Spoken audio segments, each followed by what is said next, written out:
Epístola de Tiago, capítulo 1, dos versos 9 ao 11, diz assim a palavra do nosso Senhor. O irmão, porém, de coração humilde, glorie-se na sua dignidade, e o rico na sua insignificância, porque ele passará como a flor da erva, porque o sol se levanta com seu ardente calor, e a erva seca, e a sua flor cai, e desaparece a formosura do seu aspecto. Assim também se murchará o rico em seus caminhos. Amém. Uma nova perspectiva. Como o Evangelho define o pobre e o rico. É o tema da mensagem desta noite. E à luz desse tema, eu gostaria de introduzir ao meu e ao seu coração o ensino autoritativo riquíssimo que o Senhor tem para nós nesta noite. Amados, a história humana é marcada por desigualdades. Ricos e pobres, intelectuais, leigos, brancos, negros, fortes e fracos. Tudo isso revela a negridão do coração humano. O quanto o ser humano é capaz de oprimir se tiver a oportunidade. Essas disparidades refletem a depravação do coração humano e a capacidade do ser humano de oprimir quando lhe é oportuno. Ao longo da história, muitos sacrificaram a justiça e rejeitam o amor para preservar seu poder ou interesses até insignificantes. Em Gênesis capítulo 4, versículo 23, é dito o seguinte: E disse Lameque às suas esposas, Ada e Zilá, ouve-me, vós mulheres de Lameque, escutai o que passo a dizer-vos. Matei um homem, porque ele me feriu, e um rapaz, porque me pisou. O exemplo de Lameque, que assassinou por motivos triviais, ilustra a malignidade resultante do coração humano, que é egoísta, invejoso, perverso, cobiçoso, pois a maldade extrema é resultado de muitas outras insensibilidades com o próximo. Não há amor ao próximo, seja nesse extremo assassinato, bem como na ausência de generosidade. O filósofo Friedrich Nietzsche, reconhecido por diversos intelectuais e bastante lido por muitos cristãos, sustenta que o cristianismo, com seus valores pobres, impede o desenvolvimento do super-homem, o conquistador. O homem deve ser forte, apesar de não encontrar sentido em sua existência. As suas premissas lógicas eram essas. Por mais que não haja sentido na história, por mais que não haja sentido na existência humana, o homem ele deve ser forte, porque ele foi moldado por uma sociedade ruim, e ele consegue, mesmo sendo moldada por ela, vencer tudo aquilo que a sociedade dita como normativo para a sua vida, pois ele é forte, ele pode se sobressair a qualquer situação.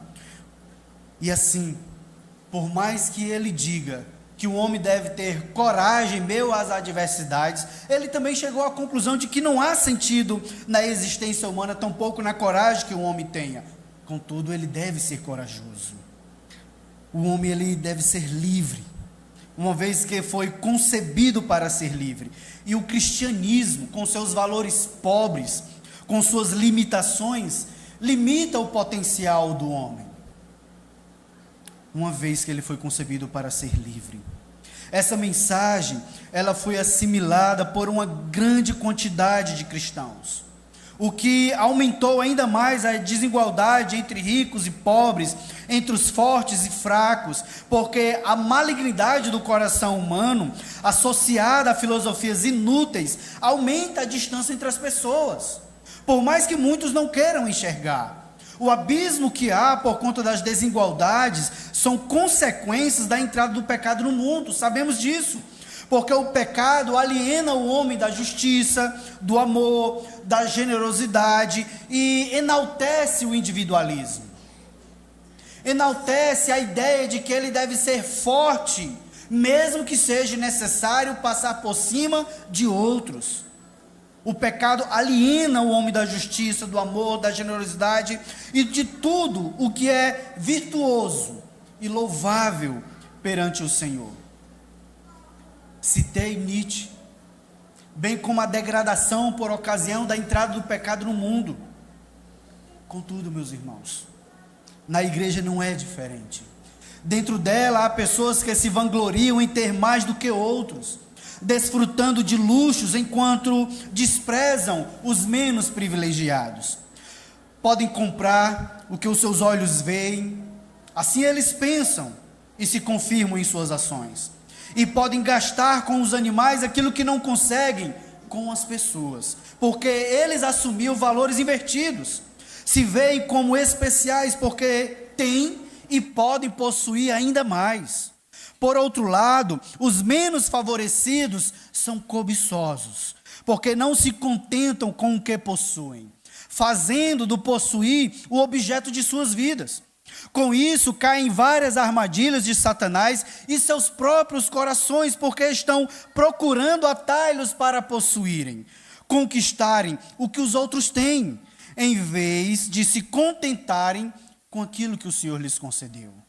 Ao analisarem a vida dos outros em termos de posses, passam a procurar desenfreadamente conquistar o que outros têm, porque à luz dos seus olhos, aquilo que eles possuem são insuficientes. E com isso perdem assim de vista o que realmente são no Senhor. Entretanto, Tiago, inspirado por Deus, oferece uma orientação, uma mensagem de ânimo e consolo aos mais humildes, que é um eufemismo para pobres. Ao mesmo tempo, ele alerta os ricos para que permitam que as Escrituras os guiem rumo à salvação, evitando a armadilha do acúmulo de bens materiais, esquecendo-se assim da salvação de suas almas. As boas novas de salvação nos oferecem uma nova perspectiva. O mundo pensa de forma incoerente. O disparate que há entre ricos e pobres, intelectuais e leigos, no âmbito mundano, lhes é normal, afinal, cada um por si. E quando se age em generosidade entre os ímpios, a generosidade nada mais é do que uma forma de se autopromoverem. Dentro da igreja, infelizmente, não é diferente. Mas as boas novas de salvação nos oferecem uma nova perspectiva, porque somente o cristianismo atribui um novo valor ao pobre, afirmando que o valor do indivíduo humilde não depende de seus bens materiais. Por outro lado, o cristianismo aconselha os ricos a considerarem a fragilidade de sua riqueza, incentivando-os a encontrar valor no amor e na generosidade, sabedores de que há uma grande fragilidade, transitoriedade naquilo que se possui. Assim, meus irmãos, entendendo que o cristianismo nos apresenta uma nova perspectiva que dá valor ao humilde, ressignifica o rico, nós devemos ver que tipo de perspectiva cristã o Evangelho tem com relação a ricos e pobres dentro da igreja, bem como nos relacionamos com outros aí fora. Em primeiro lugar, vejamos a perspectiva cristã sobre o exaltado humilde. No versículo 9, diz assim Tiago: o irmão, porém, de condição humilde, glorie-se na sua dignidade. É comum as pessoas definirem umas às outras a partir daquilo que se possuem. É muito comum você dar atenção a uma pessoa bem apresentável. Algumas pessoas têm a tendência de dar lugar de voz àqueles que têm recursos financeiros. Mas Tiago, se dirigindo àqueles de condição humilde, aos pobres que havia dentro da igreja, ele primeiro os chama de irmãos. Não são qualquer pessoa, não são pessoas indignas daquilo que Tiago está escrevendo. Pelo contrário, ele se dirige a essas pessoas de condição humilde como irmãos, porque eles têm o mesmo pai, eles foram inseridos na família de Deus, O Senhor Jesus Cristo derramou o seu sangue precioso, os constituindo filhos e herdeiros de uma herança gloriosa. E dirigindo a essas pessoas de condição humilde, diz Tiago: glorie-se na sua dignidade. Por mais que o mundo queira mensurá-los a partir daquilo que eles possuem, por mais que algumas pessoas tenham uma tendência de darem lugar se eles têm posse, Tiago se dirige a essas pessoas de condição humilde, reconhecendo, sobretudo, que são irmãos em Cristo e que não podem ser desprezados. Eles não podem sofrer as acepções que há dentro da igreja, que é tão comum no mundo, porque são irmãos. Tiago reconhece que são pessoas de condição humilde, são pobres, e a igreja naquela época era composta, na sua maioria, por pobres e escravos. E o que é que Tiago diz para essas pessoas? Gloriem-se na sua dignidade. Porque o mundo irá defini-los a partir daquilo que eles possuem. Mas Tiago, se dirigindo a eles, diz: gloriem-se na sua dignidade. João Calvino disse o seguinte: eis como o irmão humilde deve se gloriar em sua elevação ou exaltação. Pois se ele é aceito por Deus, então tem suficiente consolação exclusivamente em sua adoção, de modo que não se afligirá indevidamente por um estado de vida menos próspera. As pessoas no mundo são consideradas a partir das suas posses materiais. E as suas ascensões sociais se dá por muitas lutas. A nossa sociedade, ela traz um estardalhaço de desigualdade como algo comum. Mas Tiago diz que a pessoa de condição humilde deve se gloriar na sua dignidade. E isso nos remete àquilo que João Calvino justamente está dizendo, que a nossa condição diante do mundo pode ser até inferior, mas diante de Deus não. Nós estamos em uma condição elevada, exaltada. Por quê?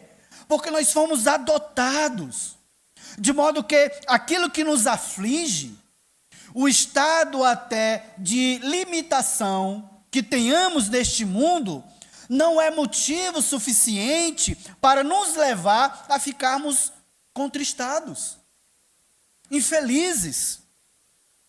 Porque o estado de nossas vidas perante o Senhor é de prosperidade. A face do Senhor nos é favorável. Estamos em uma comunhão ininterrupta com o Senhor. Por isso que nós devemos sim nos gloriar na nossa condição, porque somos filhos. Fomos adotados.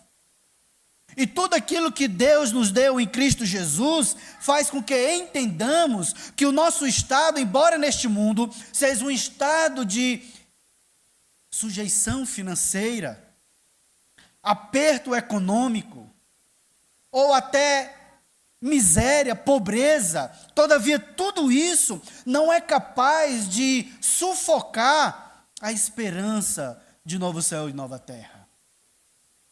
Porque, como disse João Calvino, fomos adotados, de modo que não se afligirá indevidamente por um estado de vida menos próspero aqueles que têm a Cristo como Senhor e Salvador de suas vidas. Por isso Tiago disse a estes irmãos: glorie-se na sua dignidade, porque não somente deve-se reconhecer o estado social em que se encontra, como também o fato de nós pertencermos ao Senhor. Diante disso, somos sabedores que, é claro que há uma pressão externa para que venhamos galgar uma ascensão social, pois a própria sociedade taxa as pessoas dessa forma. Pessoas de baixa renda, de classe social média-baixa, média e alta. A própria sociedade configura a sociedade nessas nomenclaturas. Por mais que estejamos inseridos em uma classe social baixa, nós devemos nos gloriar na nossa dignidade, porque nós pertencemos a Cristo, somos filhos de Deus, herdeiros e co-herdeiros com Cristo. Então, por mais que haja uma pressão por parte do mundo, ou mesmo de algumas pessoas dentro da igreja, para que venhamos galgar uma classe social maior, que isso não seja o nosso maior encorajamento, motivador de trabalharmos, mas sim o fato de nós pertencermos a Cristo, porque na igreja também tem muita dessas disparidades.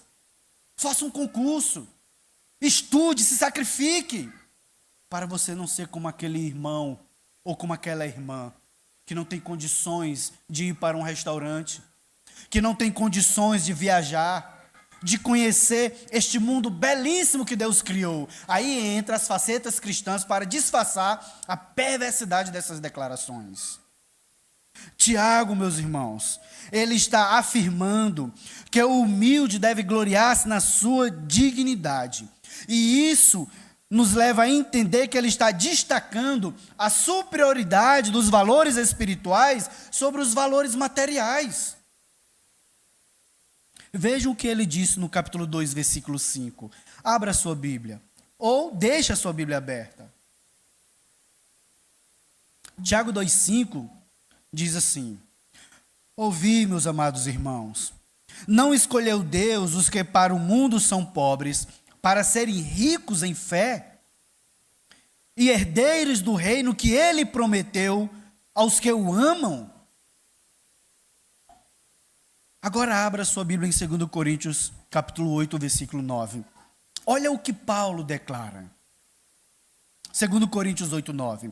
Pois conheceis a graça de nosso Senhor Jesus Cristo, que sendo rico se fez pobre por amor de vós, para que pela sua pobreza vós tornasseis ricos. Vos tornasseis ricos. Então por que o homem humilde, a mulher humilde, na sua condição social inferior a muitos outros, deve se gloriar na sua dignidade?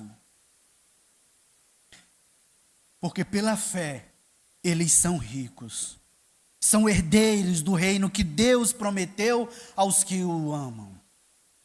Porque pela fé eles entendem que Cristo, mesmo sendo rico, se fez pobre, o Criador do universo, o sustentador de todas as coisas, encarnou,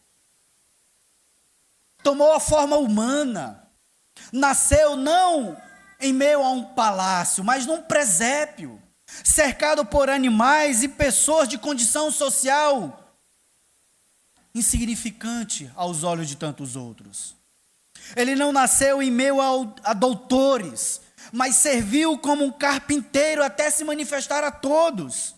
E ele, sendo rico, se fez pobre para que eu e você sejamos ricos, não de posses materiais, mas espiritualmente. Porque Tiago ele está destacando a superioridade dos valores espirituais sobre os valores materiais. Cuidado com o que você aspira a ter. Pois quando Tiago diz irmãos, o irmão, porém, de condição humilde, glorie na sua dignidade. Quando Tiago, ele afirma isso, ele sabe que o pobre aspira a algo maior. Ele sabe que aquela pessoa de condição humilde está desejando galgar coisas superiores financeiramente, materialmente. O que não é de todo errado. Você desejar ter maiores recursos, não porque a sociedade assim dita, mas você quer dar um pão gracioso à esposa. Você quer prover o que é necessário para os seus filhos. Mas algumas pessoas, não se contentando com o que possuem, enveredam-se por caminhos pecaminosos. É nesse sentido que você deve ter cuidado com o que você aspira a ter. Porque esse desejo pode acabar te consumindo, levando você a trilhar caminhos errados e tomar decisões ruins, como agir de forma desonesta, tentar enganar outras pessoas, ou mesmo sonegar o que pertence a elas. Porque quando a pessoa está aspirando crescer financeiramente, ela tem que tomar decisões para conservar aquilo que ela possui. E algumas pessoas tomam decisões ruins, trilham caminhos errados, são desonestas, enganam, sonegam, Cuidado com o que você deseja, pois esse desejo pode transformar a sua vida em um ciclo de frustrações, fazendo você perder de vista as coisas maravilhosas que estão acontecendo ao seu redor. Devido a essa insatisfação com o que não se tem, porque aquilo que possui é insuficiente, é fácil esquecer as bênçãos do presente e se concentrar apenas no que está faltando.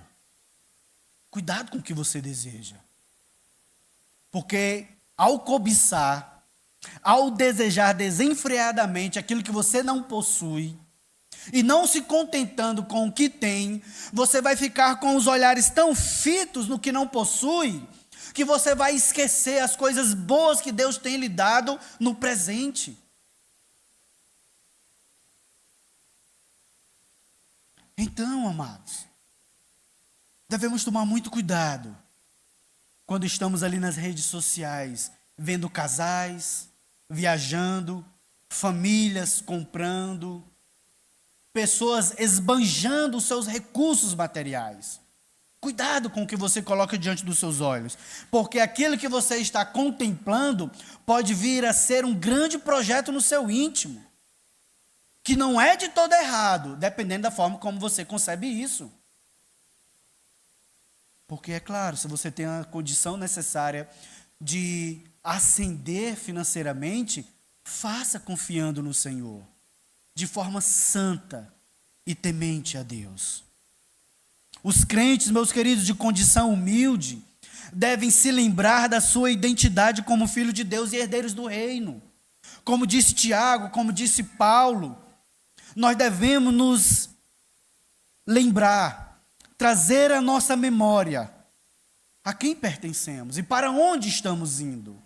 Porque as coisas deste mundo têm a força de nos ludibriar e de nos cegar para as coisas celestiais. Então devemos estar sempre trazendo para o nosso íntimo, como momentos reflexivos, o fato de nós sermos filhos de Deus e herdeiros do reino. Porque mesmo em uma condição humilde, nós somos filhos e herdeiros.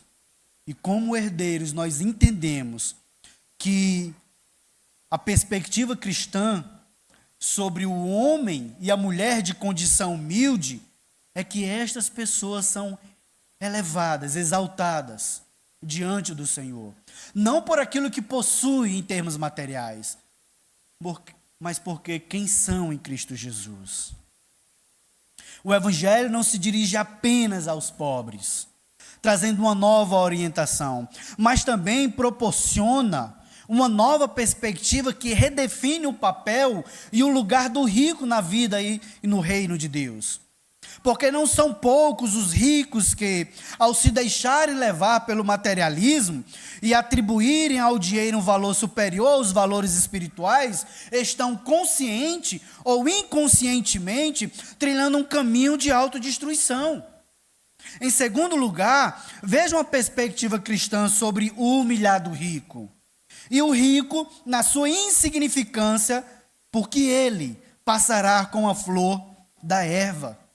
Amados, a Bíblia não ensina que a riqueza é um mal. Deus concedeu tanto riqueza quanto sabedoria a Salomão. Contudo, a administração das riquezas pode ser uma grande fonte de perversidades. É como se administra aquilo que tem recebido do Senhor, que pode vir a ser pecaminoso. É nesse sentido que nós devemos entender, porque a Bíblia não ensina que a riqueza é um mal. Deus concedeu riquezas a Salomão, Deus concedeu riquezas a Davi, a Abraão, homens piedosos. Embora, como Salomão e outros, tenham caído em pecados degradantes. Mas Deus deu riqueza a esses homens, a fim de Deus ser glorificado e muitos beneficiados. É nesse sentido que nós devemos entender. Mas vejam que Tiago não se dirige aos ricos como irmãos. Possa ser que essas pessoas estejam inseridas no versículo 9. Possa ser que sim. Mas não há objetivamente, diretamente, Tiago se dirigindo aos ricos como irmãos. Até porque Tiago diz: e o rico na sua insignificância, porque ele passará como a flor da erva. Agora vamos lá para Tiago capítulo 2, para lermos dos versos 6 ao 9. Se Tiago estiver se dirigindo a irmãos ricos, esses irmãos ricos devem entender que aquilo que eles possuem foi dado pelo Senhor, a fim de terem com que subsistir e ajudar outros. Mas nós sabemos que os ricos cometem muitas perversidades. Tiago 2, dos versos 6 ao 9, diz assim: entretanto, vós outros menosprezastes o pobre. Não são os ricos que vos oprimem, e não são eles que vos arrastam para tribunais?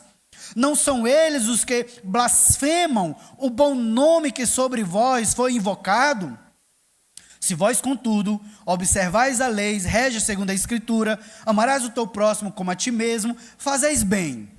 Se todavia fazeis acepção de pessoas, cometeis pecado, sendo arguidos pela lei como transgressores. Muitos pobres estavam sendo menosprezados e até sofrendo nas mãos de ricos. E Tiago, se dirigindo a essas pessoas, deixa bem claro: se vocês fazem acepção de pessoas, vocês estão pecando. Segundo a lei, vocês estão transgressores. Se vocês observam a lei régia, amarás o teu próximo como a ti mesmo, fazeis bem. Mas vejam que Tiago, meus irmãos, ele diz aos ricos, e aos ricos, entendam essa perspectiva das Escrituras Sagradas: se gloriem na sua insignificância, porque vocês sabem que as riquezas de vocês passarão como a flor da erva. Agora vamos lá para Marcos capítulo 10. Marcos 10, todos conhecem esse texto. Marcos 10 retrata-nos um homem que compareceu diante de Cristo. E pondo-se Jesus, a partir do versículo 17, e pondo-se Jesus a caminho, correu um homem ao seu encontro, e ajoelhando-se, esse homem correu a Jesus e se ajoelhou diante dele, perguntando-lhe: bom mestre, que farei para herdar a vida eterna? Respondeu-lhe Jesus: por que me chamas bom? Ninguém é bom senão um, que é Deus. Verso 19: sabes os mandamentos? Não matarás, não adulterarás, não furtarás, não dirás falso testemunho, não defraudarás ninguém, honra teu pai e a tua mãe. Então ele respondeu: mestre, tudo isso tenho observado desde a minha juventude. E Jesus, fitando, olhando para ele diretamente, o amou e disse: só uma coisa te falta. Vai, vende tudo o que tens, dá aos pobres, e terás um tesouro no céu. Então vem e segue-me. Este homem que foi correndo até Jesus, se prostrou diante de Jesus, é descrito como um homem que sai contristado, no verso 22.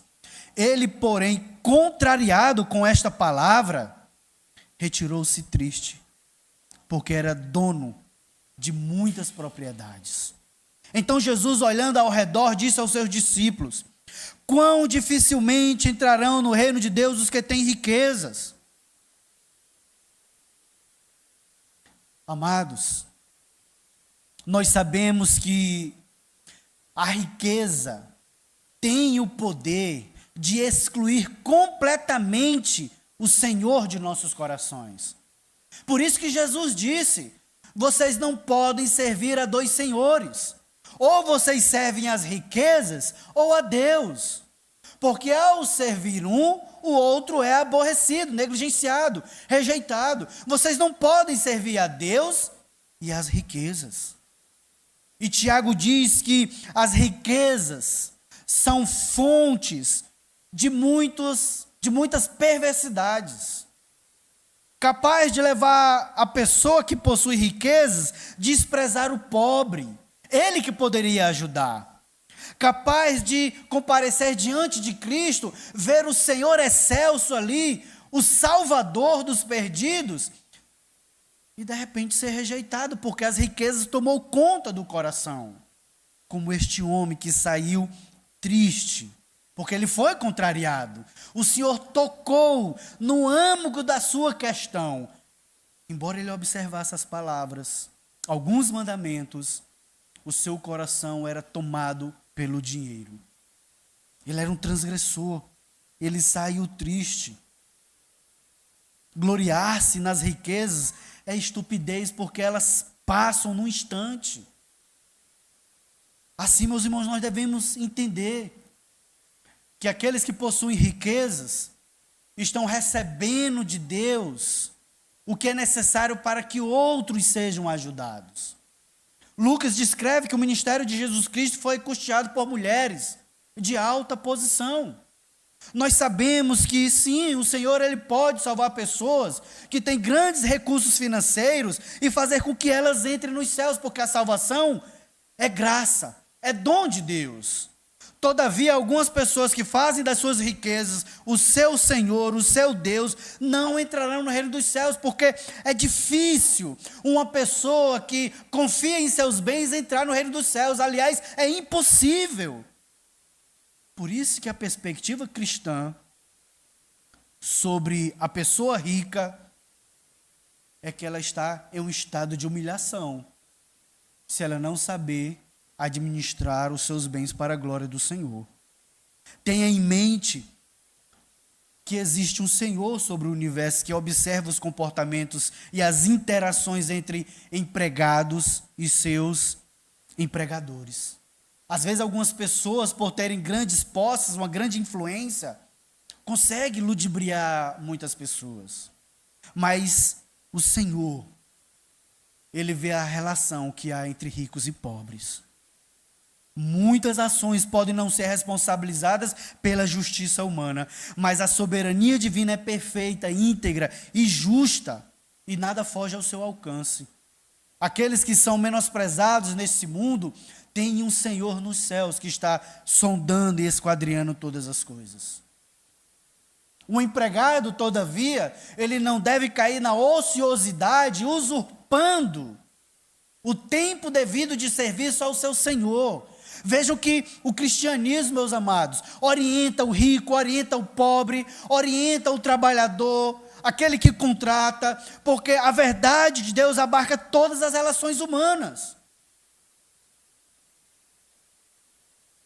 Tiago, meus irmãos, ele exorta os pobres e ricos. Isso a fim de deixar as classes sociais niveladas em termos de comportamentos e sentimentos, até dentro da igreja, porque ele está escrevendo para a igreja. Entretanto, igrejas heréticas, ao invés de tentar nivelar os irmãos e as irmãs como herdeiros do mesmo céu, acentuam a divisão social. Como? Você deve comprar a entrada aqui da igreja, né, na área VIP. Aqui você vai ter acesso a um banheiro exclusivo. Você vai estar próximo ao palco. E há uma refeição aqui bem trabalhada, bem gostosa, que lhe é acessível. O ingresso VIP lhe garante isso.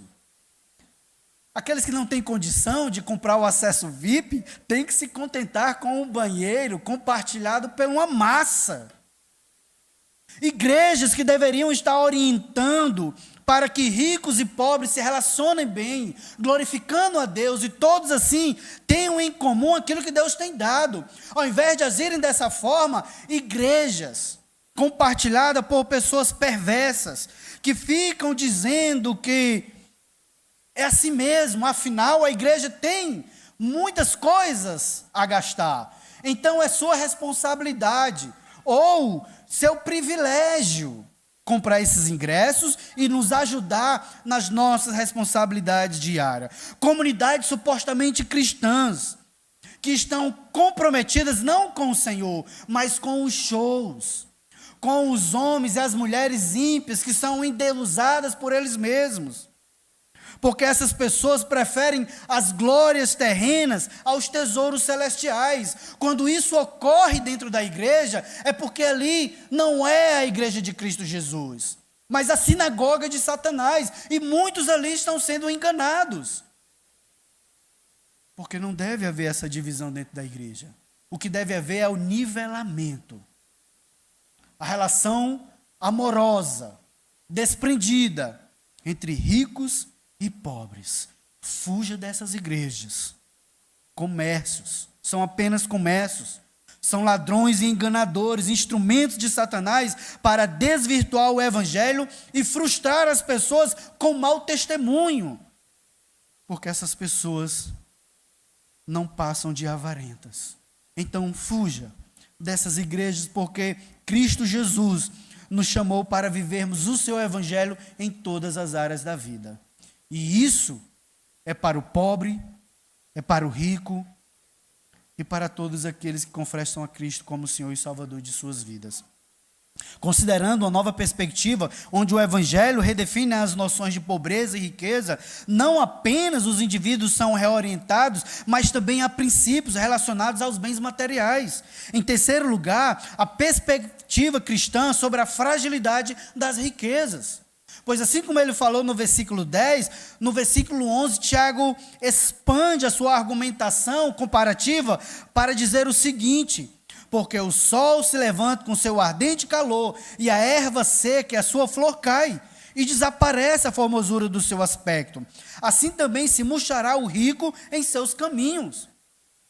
Aqueles que recebem recursos do Senhor e não usam esses recursos para a glória de Deus e assistência aos pobres, se verão enclausurados em uma autodestruição. Eles vão murchar. Eles vão desaparecer. E aquela formosura tão virtuosa esteticamente dará lugar à morte. Assim é a fragilidade das riquezas e daqueles que fazem das riquezas o seu Deus. Por isso que em Lucas capítulo 12, verso 20 e 21, é dito o seguinte: mas Deus lhe disse: louco, esta noite te pedirão a tua alma, e o que tens preparado? Para quem será? Assim é o que entesoura para si mesmo, não é rico para com Deus. A perspectiva cristã sobre as riquezas é que as riquezas são frágeis. E aqueles que fazem das suas riquezas o seu Deus irão cair em destruição. E conforme Jesus diz em Lucas capítulo 12, o estado dos que vivem sem Deus é um estado deplorável, porque o homem da parábola disse: eu já tenho fartura, então eu vou derrubar esse celeiro, farei um maior, porque eu quero descansar, eu quero desfrutar de tudo aquilo que eu conquistei, e agora eu vou descansar e desfrutar daquilo que eu plantei e colhi. Mas o Senhor disse: louco, esta noite pedirão a tua alma. Assim é o que entesoura para si mesmo e não é rico para com Deus. Meus irmãos, nós temos que entender que somos peregrinos aqui neste mundo. E aquilo que Deus tem colocado em suas mãos, se é bonança, não é simplesmente para você gastar egoisticamente, de forma egoísta, consigo próprio, mas com outros, ajudando, sendo generoso, sendo misericordioso. Então, se Deus tem lhe dado muito, louve a Deus por isso, entendendo que as suas riquezas são frágeis e há muitos pobres necessitados. Se você entesoura somente para si, você é um louco, porque ao entesourar para si, não é rico para com Deus.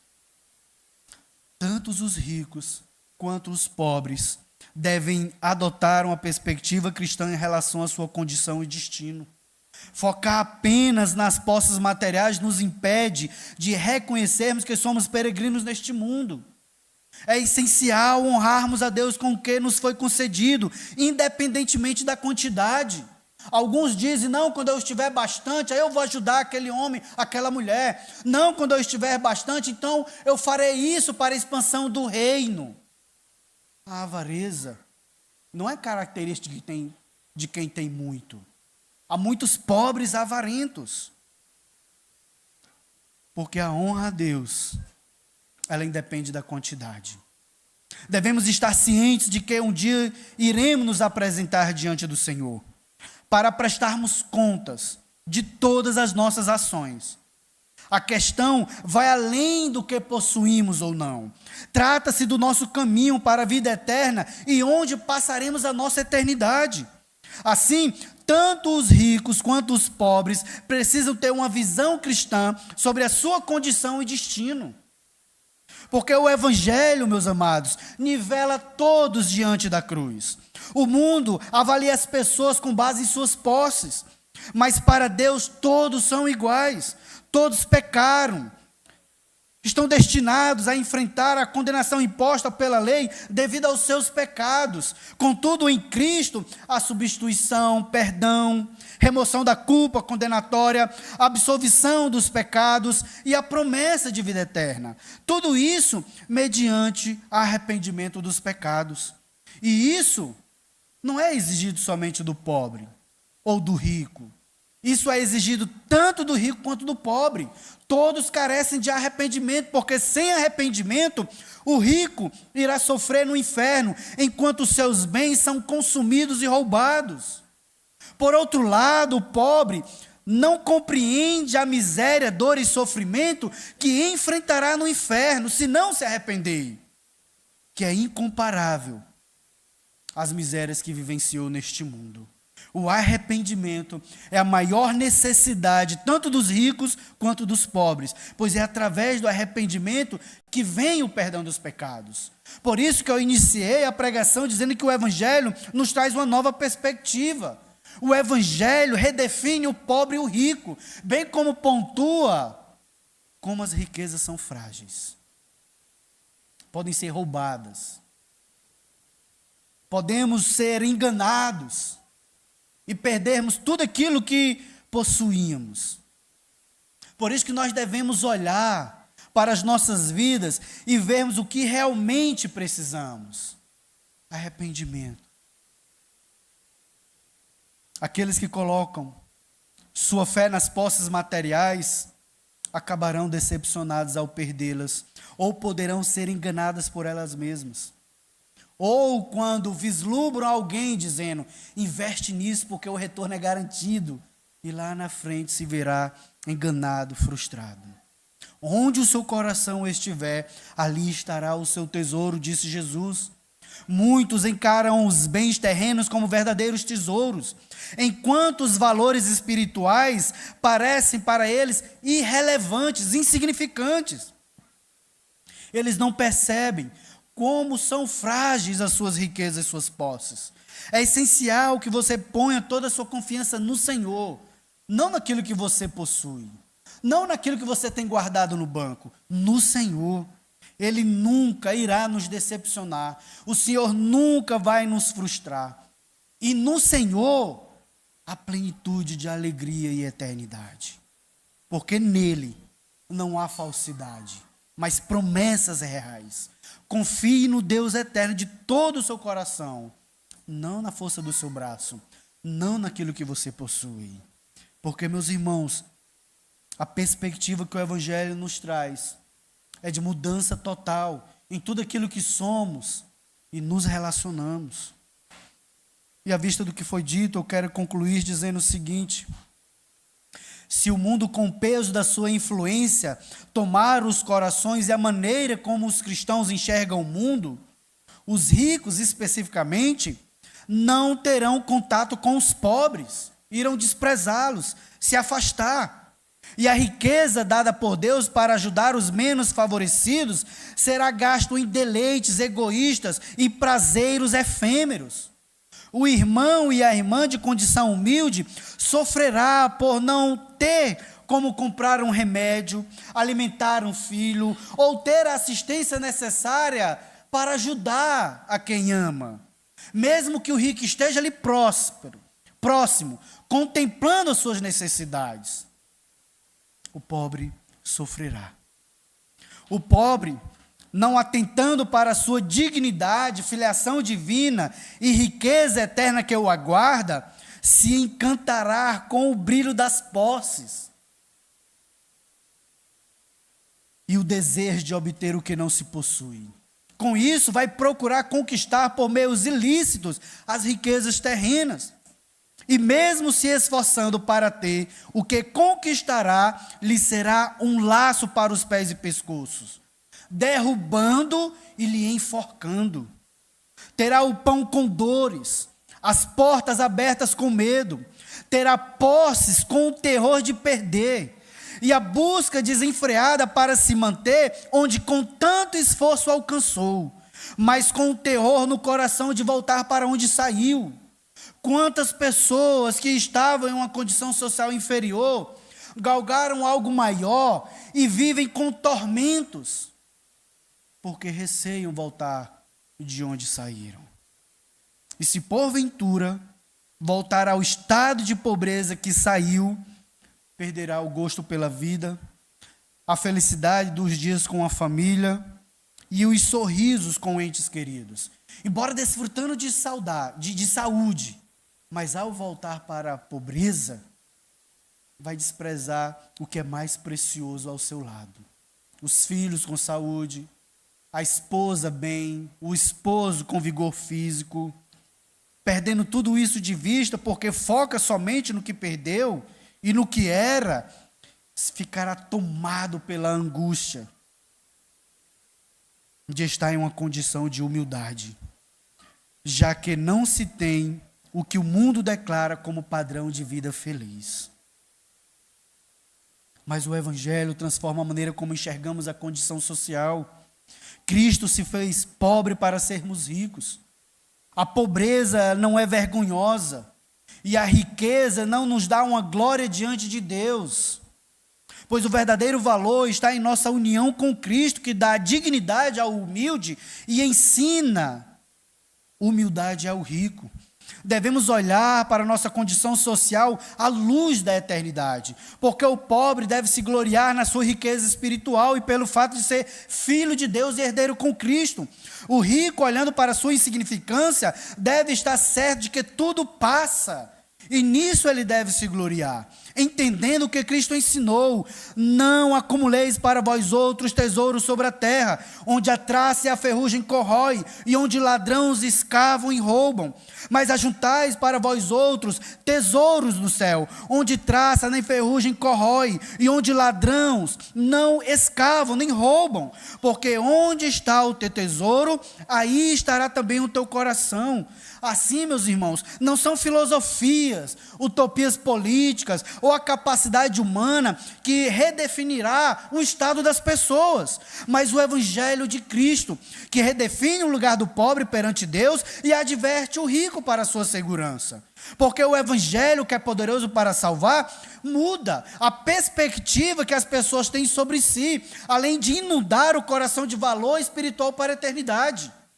É isso que o Evangelho nos traz: esperança, consolação, reorientação, significado.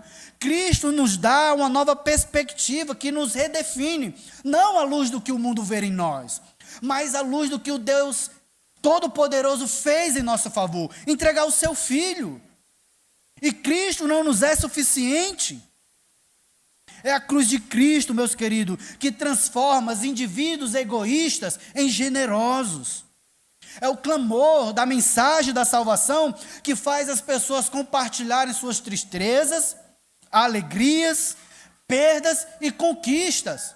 Ou seja, choramos com os que choram e nos alegramos com os que se alegram. Somente Cristo pode fazer isso e muito mais. Então não se apegue a visões políticas, declarações filosóficas. Se apegue ao que Cristo fez em nosso lugar e o que Ele deixou autoritativamente para a minha vida e para a sua vida. Porque é pela cruz de Cristo que todos nós somos irmãos e irmãs e herdeiros de um mesmo céu. Amém.